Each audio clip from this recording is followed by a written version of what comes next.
La République démocratique du Congo, 66 ans après l'indépendance. Où en sommes-nous?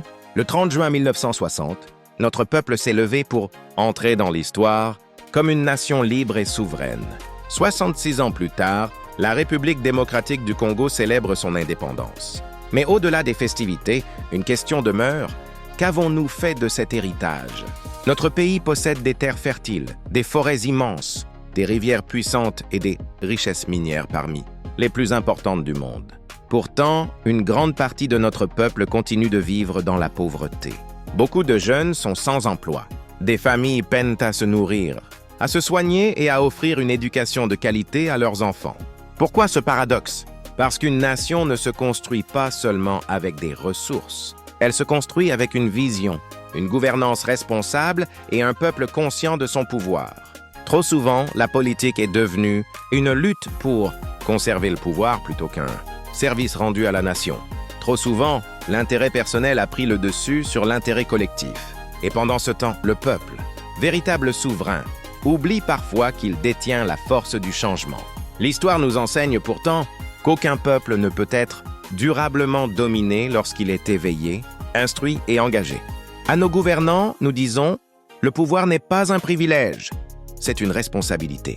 L'histoire ne retiendra pas ceux qui auront accumulé des richesses, mais ceux qui auront servi leur peuple avec honneur. À nos compatriotes, nous disons, cessons d'attendre des sauveurs. Le changement commence par la conscience, le travail, l'intégrité et l'engagement citoyen. En ce 60e anniversaire de notre indépendance, faisons le serment de bâtir un Congo où les richesses profitent à tous, où la justice est plus forte que les intérêts particuliers et où l'amour de la patrie l'emporte sur l'égoïsme. Le Congo que nous rêvons ne naîtra pas demain. Il naîtra le jour où chacun comprendra que l'avenir du pays dépend aussi de lui. Vive la République démocratique du Congo, vive l'unité nationale. Et que Dieu bénisse le Congo. Aigle blanc.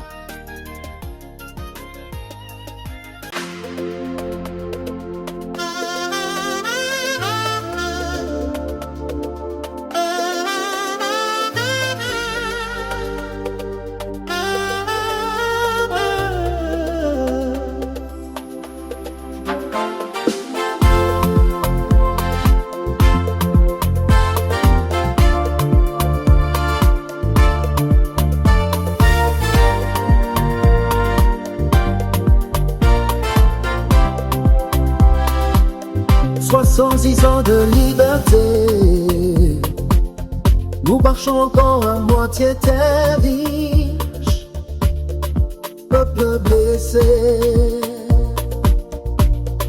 combien de rêves sacrifiés, nos rivières chantent l'espoir, nos montagnes gardent l'histoire, mais dans les rues chaque soir, cherche encore la lumière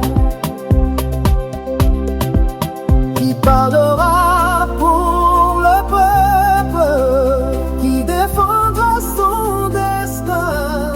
Le Congo attend qu'on rompe les chaînes de l'égoïsme humain.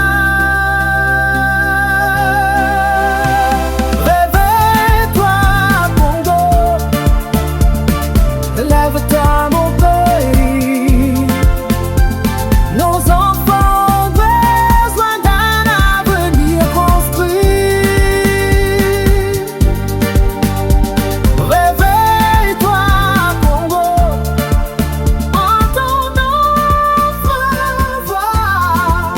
La nation avant tout, l'intérêt commun d'abord. Le pouvoir n'est pas un trône, ni un royaume personnel. Il est un devoir qu'on